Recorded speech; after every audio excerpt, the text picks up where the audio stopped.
What's going on, everybody? Welcome back. Got another FSD 11.3.6 video for you today. This is going to be a bit of a longer one. I want to test just how good this thing does, taking me from all the way up here in North Las Vegas all the way down to my favorite charging spot down at the Link on the Las Vegas Strip. So let's get started.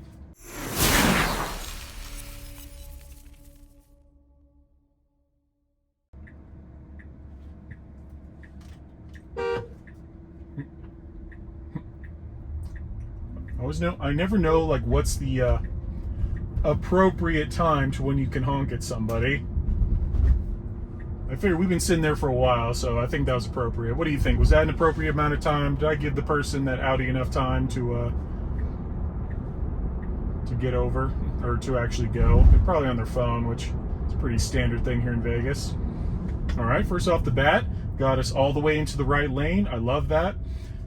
I'm used to it would be like, still in the center, maybe, and then like at the very last second, it would try to get into the turning lane that we need to get onto the freeway.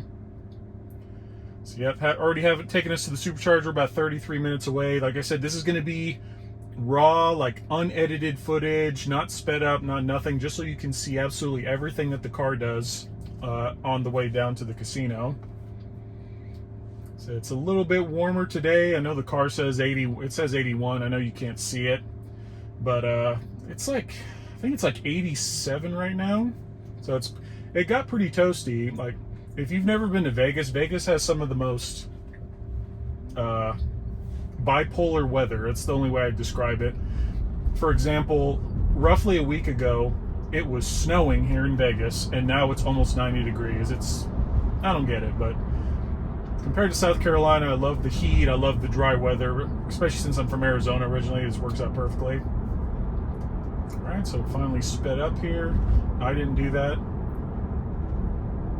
The only thing that it doesn't, we'll see if maybe they changed it, but like the car, like see now we went back to max 25 miles an hour. I don't know why, but the problem is it's going to go 25 on this entire ramp, which it sped up to 40, but that's still not quick enough though. Like, the whole purpose of an on-ramp is to speed up to the freeway speed of, I think it's like 55 or 60. So we'll set it to 60.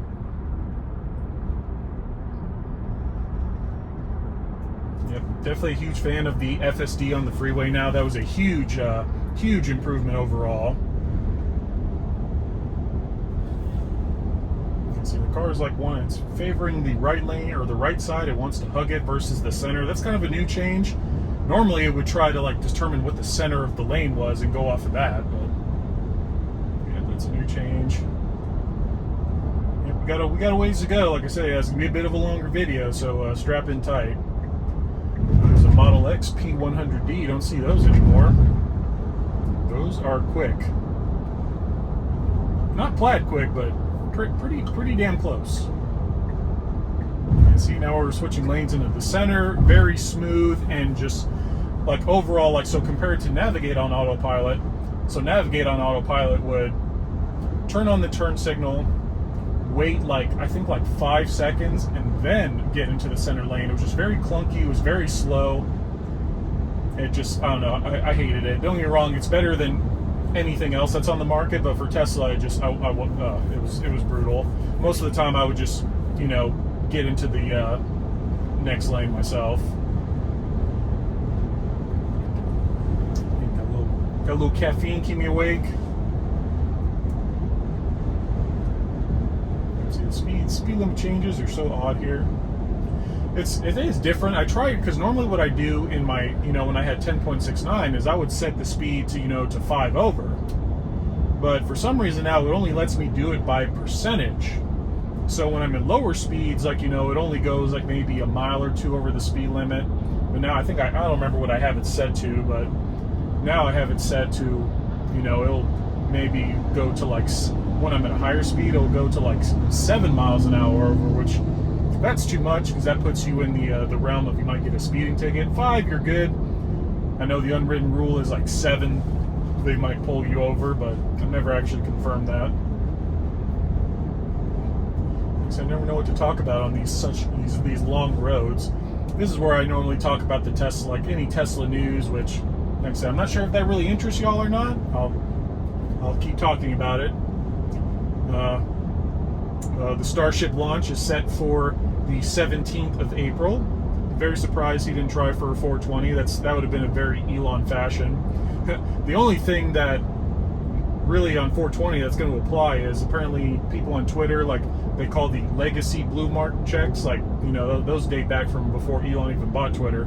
That's going away, which before, like, you know, the blue check mark, you know, it's like you're verified, it was free back in the day, but now, like, if you want to keep that blue check mark, you're going to have to pay Elon just $7 a month, which I don't do that on Twitter. Like I said, feel free to follow me on Twitter. I'm MattWallace1701. I only have like 250 followers on Twitter. I've been trying to get more engaged with it, but really, I don't know if the juice is really worth the squeeze on that one. I mostly focus on YouTube Shorts, stuff like that. I don't do like Facebook or Meta, Instagram, none of that. I just stick with YouTube. Also, a reason I'm doing longer vids. I'm sure not everybody watches the entire, you know, 15, 20, 30 minute vids I post, but so I just passed 1,900 subscribers. That's very big. Thank you to everyone who's followed me all the way, and welcome to my new subscribers. But so I have the subscribers to get monetized by YouTube, but I don't have the watch hours. So there's like there's three things you kind of need. I guess technically two, but we'll kind of cover the third one. So you need at least 1,000 subscribers, and you need 4,000 watch hours.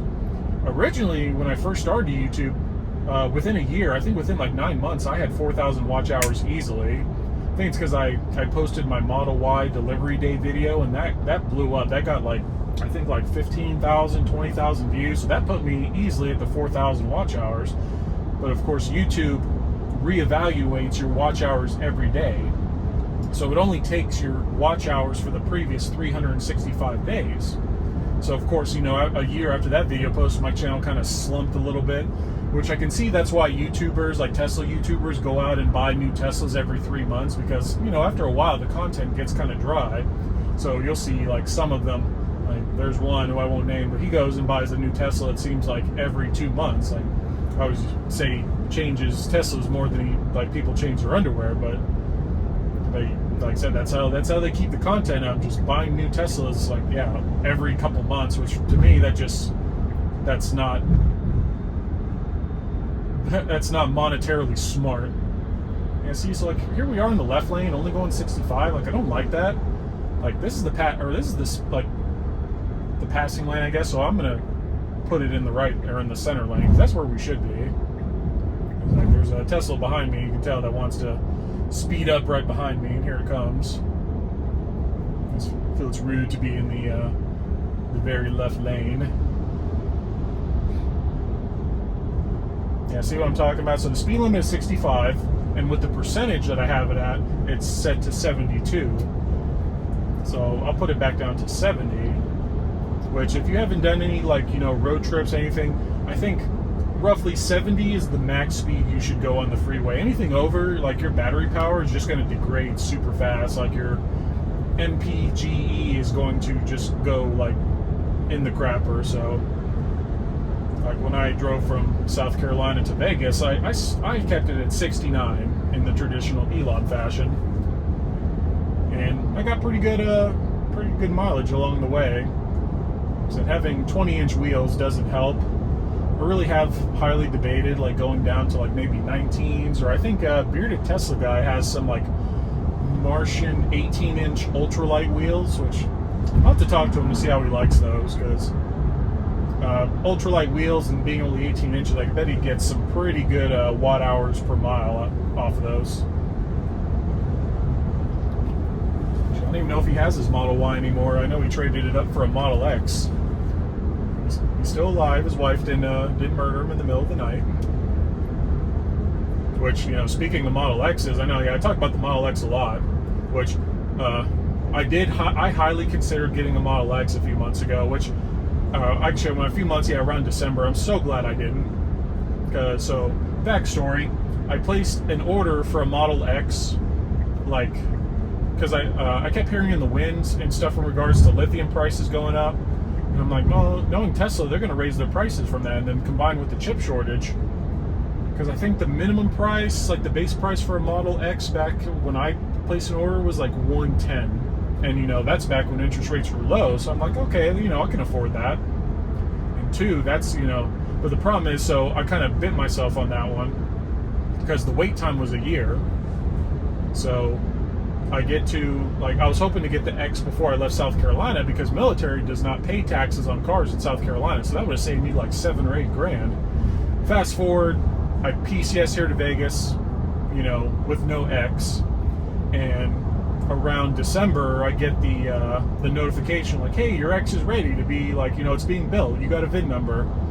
And I'm looking, I'm like, oh crap, because I'd say around the November time frame, the Model X market just took a huge dump, because if you were in the market for an X, people were selling like their Model X's for literally, I'd say 20, 30, or even 40 grand for more than they bought them for, and which is absolutely insane. So really, I was honestly kind of looking to take advantage of that.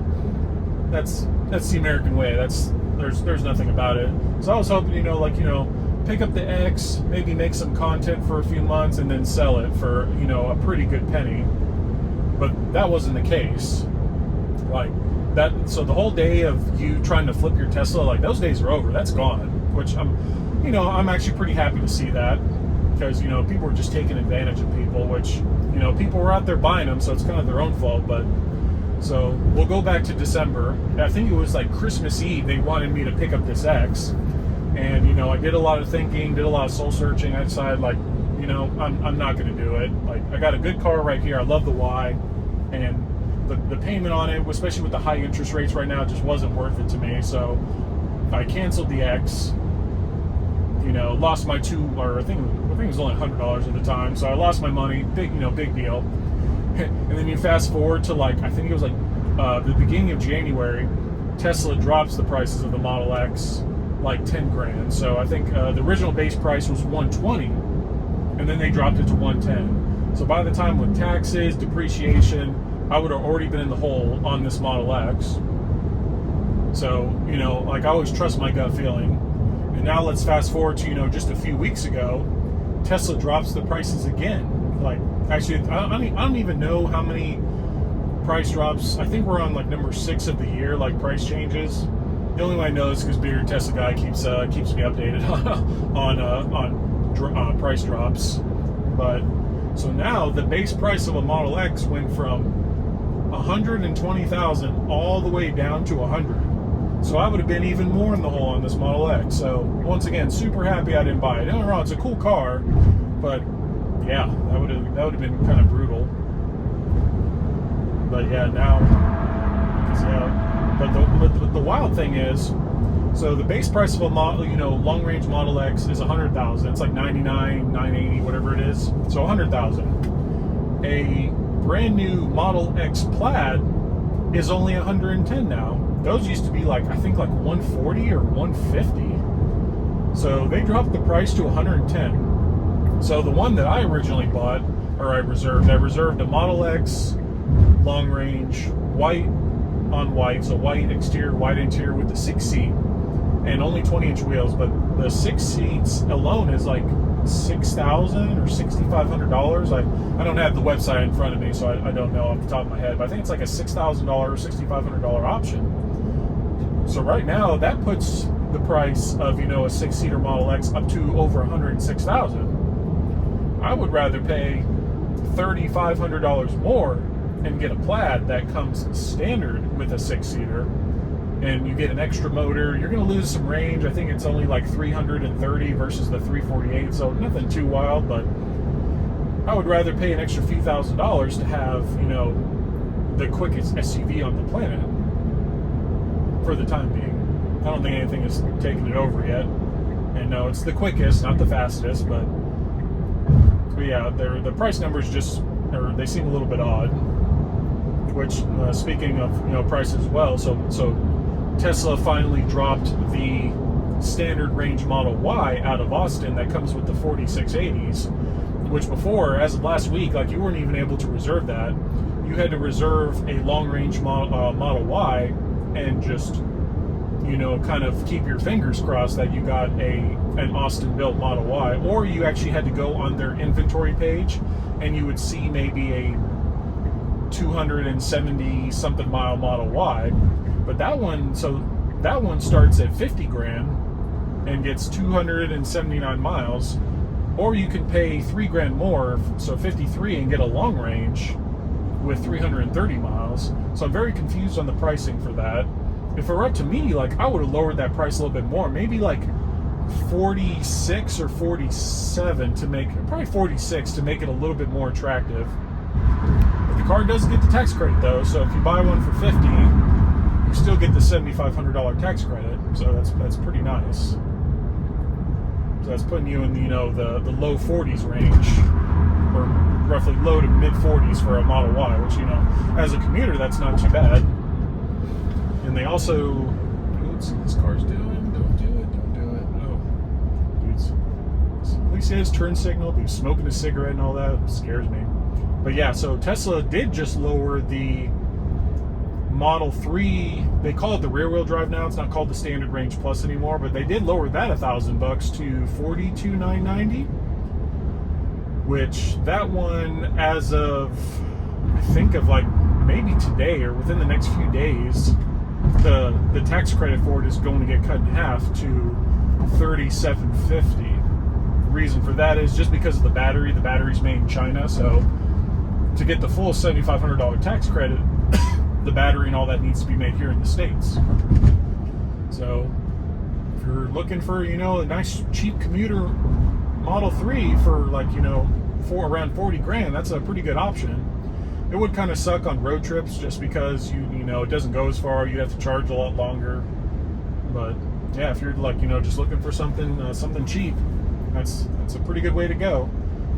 It's kind of wild. Me and my buddy Race were talking about this the other day. Like, it's surprising the amount of, like, YouTube comments we get about people that think, like, Teslas are so expensive, like Teslas are $100,000. Like, no, those days are over. Like, sure, for an S or an X, yeah, 100 grand. Which actually they lowered. Speaking of the S, they lowered the S2 to 85,000. So we're getting closer and closer to that, you know, Model S that used to be 69,420. I miss those days. Kind of wish I would have pulled the trigger and bought one of those during the great vehicle price boom of, you know, 2021. People were selling their Model S's they got for, you know, 69,420 for like $100,000, and people were buying them like that. Like, wild times. Just glad it's over. But so where does all this, you know, where does all this fit in, or what's the meaning, the point of all this? So, two things. One, the standard range Model Y that has the 4680s being available to order. That's huge. That means that Tesla is now producing enough 4680s, because, you know, the Cybertruck also relies on 4680 development. You know, there's so many moving parts to the Cybertruck lineup, which I'm still kind of mad we haven't seen that yet. We're in theory less than 2 months away from initial production, and we know nothing about the Cybertruck. No price, no specs, no nothing. We've seen it out in the wild. I did post a YouTube short a while back of it was spotted at the test track in Fremont doing some, you know, like speed tests, and, you know, I was going over some speed bumps and all that just to test the suspension. So it's cool. We're getting closer. And then let's not forget, on April Fool's, Tesla posted the crash test video, which didn't even show the crash. It just literally stopped right before that. So now that it's in crash testing phase, we're getting, you know, closer and closer and closer to seeing the Cybertruck. The only big things we saw about it was at Investor Day, where really Tesla didn't really show it off at all. Sure, they had it out on display, but, you know, it wasn't mentioned at all. There was actually a couple of people that were there that posted some pretty hot content about it. Let's see, what is it? What are you doing? We're gonna. Now the car's just being a dick. That's just no bueno. Yeah, the dude's looking at me like, "What the hell are you doing?" I don't really know how to report that. You can report that, but I don't think that's really anything significant. But so there's one disengagement. Really, I didn't have to, but meh. I like to be safe. But yeah, so back to the Cybertruck. The only things that we really know about it that was reported from some people on Investor Day. So the air suspension on each of the wheels of the Cybertruck is absolutely huge. Sammy Monroe, who loves to like tear down vehicles, he reported it as the biggest he's ever seen in a vehicle. Like they're these huge silver cylinders, and they're gigantic. So I'm really curious how the air suspension is going to be in the Cybertruck.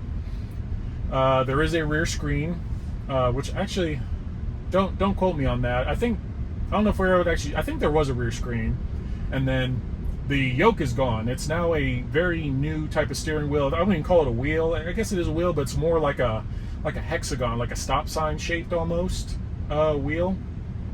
So I think Tesla low-key lost the battle on the yoke. I think they tried, to do something different. There was a lot of hype about it, a lots of good and a lot of bad about it. But I think low-key they lost the battle and just didn't want to say it. So it's going to come with this, steering wheel. We did see it looked like a 5-seater configuration, which once again, because the original prototype, the Beta Cybertruck, was a 6-seat bench seat, which a lot of people want, because my buddy Ben has he's got like 4 kids, and with his wife, a 6-seater is perfect for them. But now this rumor went wild that the Cybertruck is only available in a 5-seat, which upset a lot of people. Which for me, I want a 5-seat with a nice command console, center console. But remember, that's not confirmed at all. So until I see it on the configuration page, or if Elon says something about it, it's not confirmed. Like I said, don't bite into all that. There was a dude who made a video about it, the Cybertruck, saying that he talked personally with Franz and with higher up Tesla executives, which I kind of call BS on that. Just because, Franz has been very quiet about the Cybertruck. He wants to say a lot about it, but, Elon won't let him. But I was like, so Franz hasn't told anybody, but he decided to tell you about the Cybertruck? I don't believe that. Maybe he did. I don't know. But like I said, I'm really curious, because like I said, there's no specs, no price, no nothing. Because like I said, this quad motor that, just randomly appeared out of the blue, know nothing about that. Like I said, another rumor is that the tri-motor is canceled in favor of the quad motor. Also not confirmed. We don't know jack about that. Because, we have no clue what's going on with that. Like I said, would canceling the tri-motor be in Tesla's best interest? Maybe. It'd probably be easier just to go for a dual motor and a quad, and then maybe like a quad plaid or something.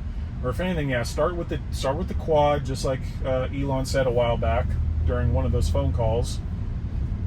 But yeah, I'm curious about the price, whether we're gonna be able to afford it, which is why I'm really hoping that they align themselves with the original prices of $40,000, $50,000, and $70,000 for the single motor, dual motor, and tri-motor. So that's why, even though it's kind of sad that we're seeing Tesla prices. Actually, I wouldn't call it sad. That's actually a good thing that Tesla prices are declining, because that just means more people can afford them. A lot of Wall Street thinks that Tesla lowered their prices because people aren't buying them. That's not true. Their inventory page is almost damn near empty. Trust me, the demand is there. But I think Tesla has just almost mastered their manufacturing and build process, that they're able to do that, to lower those prices. Yeah, because Elon did say during Investor Day that the price of a drive motor only will cost less than $1,000 now. 4 or 5 years ago, if that, a drive motor was $5,000. So you take a dual motor, that's $10,000 right off the bat. And then so you combine, a quad motor Cybertruck, the drive motor is only going to cost less than $4,000. And then you combine that with the 4680s, which are supposed to be way cheaper than the 2170s, which is currently in my car. And then with their new engineering and design process, I'm hoping that the Cybertruck's going to be a lot cheaper than people think, because it's going to have to be. Because every time I tell people I have a Cybertruck on order, they're like, oh, that thing is so ugly. I'm like, no, it's not. That thing, it's new. I love it. It's definitely different. Seeing, like I said, the second I get that thing, there's gonna be some heads turning seeing that thing on the road. I can't wait to see these things on the road. It's gonna be awesome. But going back to its weird look, Tesla's going to have to make that thing cheaper to, you know, bring people on board. There's a couple things they're going to need to do. They're going to need to make it cheap. They're going to need to make it fast. And when I mean fast, I mean by producing them quickly, because I think over like 1.3 or 1.5 million people have one reserved. So they're going to need to make it cheap. They're going to need to make it fast. And there's another thing to that too. I forgot what the third one is. I'll bring it up in a sec, but oh, and range. It's going to have a lot of range, because, you know, people's biggest thing with the truck is they want it to tow. And there's been a lot of tests with, you know, with the Rivian, with the Lightning, and the biggest complaint is that, you know, when they're trying to tow something or put something in the bed, their range is drastically reduced. I think somebody did a test with a Lightning. It's supposed to get 315 miles, but when they hooked up a trailer to tow, it only got like 90 miles.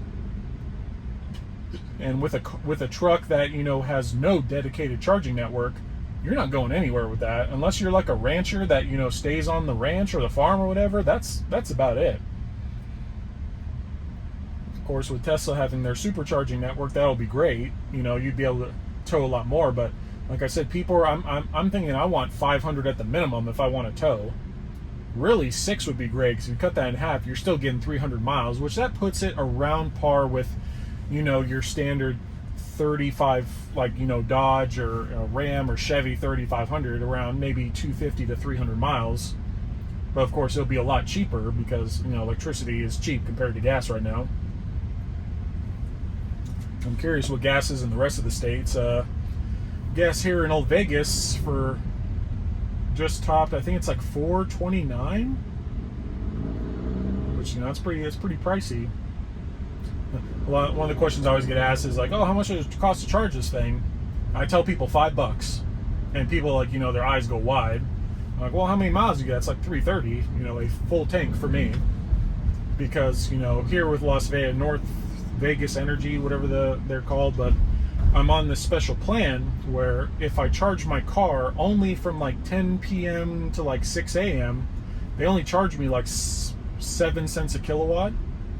So do the math, 7 cents a kilowatt times a 75 kilowatt battery, that's like $5.20 or something. So that's pretty cheap. That's pretty awesome.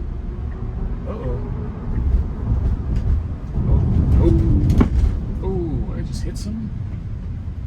Oh no. Well, there's disconnect number 2. The car thought there was an extra lane here. I have to check my car. It sounds like it ran over something or hit something. Probably the plastic on the bottom, which that plastic on the bottom is taking a beating lately. Alright, we'll turn it back on. So there's 2 disconnects. That one was definitely warranted.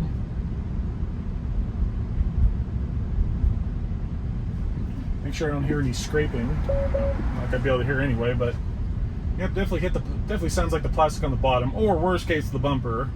Ugh, that'd be the last thing I need right now.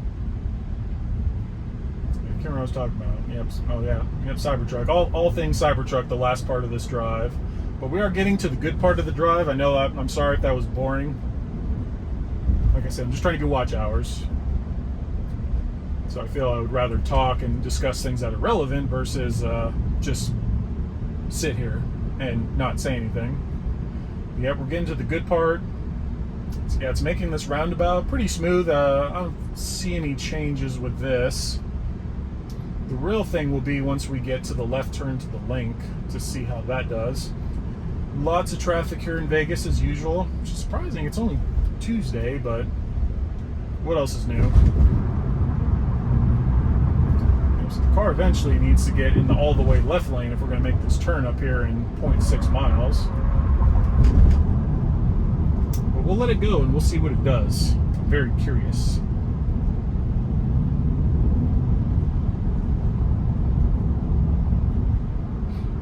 Yeah, this is definitely by far my favorite supercharging spot in all of Vegas. Which, if you're new to my channel, 1, please subscribe. That would be awesome. So this one is exclusively for Tesla members. It's gated. You need a code to get in, which the code is actually in the, once you click on the little supercharger thing, it's on there. But it's gated. There's always Teslas here. Yeah, see, the car wants to go into the right lane, but Oh, okay. I think it finally had a change of heart, decided not to. But yep, it's gated. If you're not like a Caesars Platinum member, you do have to pay to park, which it is a bit kind of on the pricey side, but it's kind of a small price to pay considering, like, you know, my Tesla is safe, it's charging, because there's superchargers there, and there's also destination chargers. I know I bring this up every time, so if you've seen this like multiple videos of me going to the link, like, sorry, but bring this up for the new the new viewers. But yeah, it has this. Wow, that was awesome. I'm just gonna wave at him.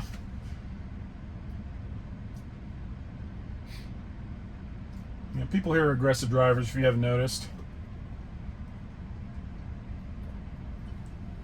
Good for him, though. I hope getting up to the light one car sooner was worth it. Whatever.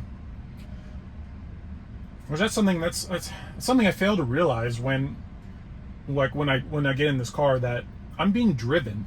I'm not really driving. I'm just more paying attention. It reminds me of like airplane autopilot. You're just there monitoring, but yeah, it's pretty cool that, you know, I'm being driven. Like, why? Because of course people are like, oh, I love to drive. Like, why would you want this? Like, why drive when you can be driven?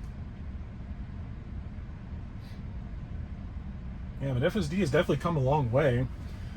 I went and watched one of my older videos, like one of my first FSD videos back from 2021, and holy cow, FSD has come a stupid long way. Like, I don't know, I can't explain. Like, it's more like you have to experience it, just like to know. But it's wild. Like, I remember when the left turns. Man, this dude's in a rush today.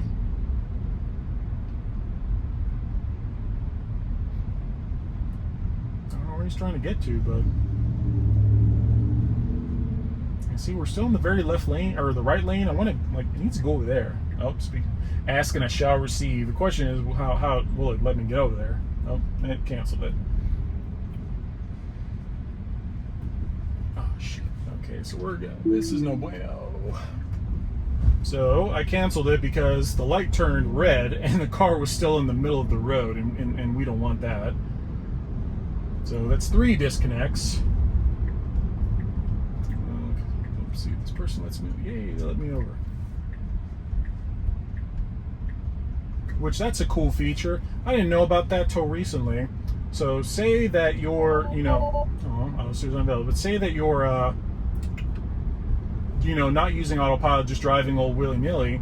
If you turn on your turn signal to get over, once you get into the lane, it automatically shuts it off. I didn't know that. That was an option actually in the menu. So pretty cool.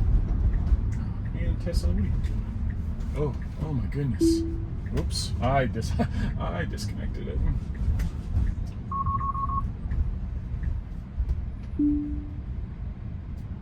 We're pretty much here.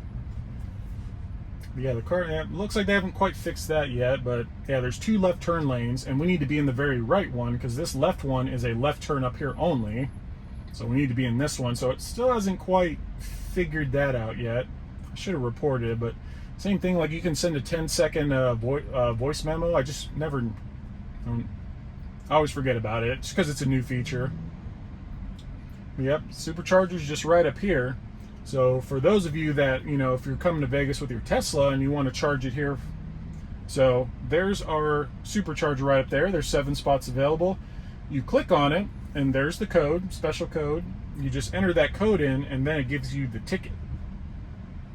Oh, speak of the devil, I really hope I brought my Caesars card. That would suck if I didn't. Normally I keep it in my car. I really hope I still did.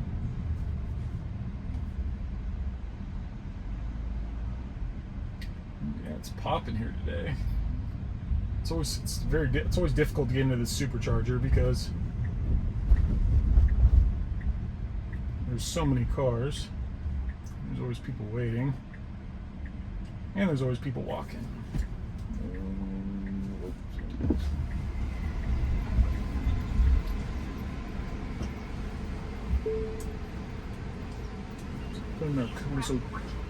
So we put in our code, we got our ticket.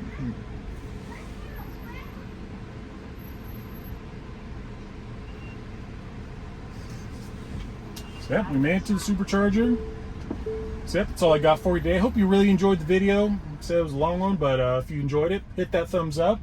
If you got any questions for me, drop them in the comments. If you're new to the channel and haven't yet subscribed, hit that subscribe button. Helps me out a ton. But yeah, hope you enjoy the rest of your day. See ya!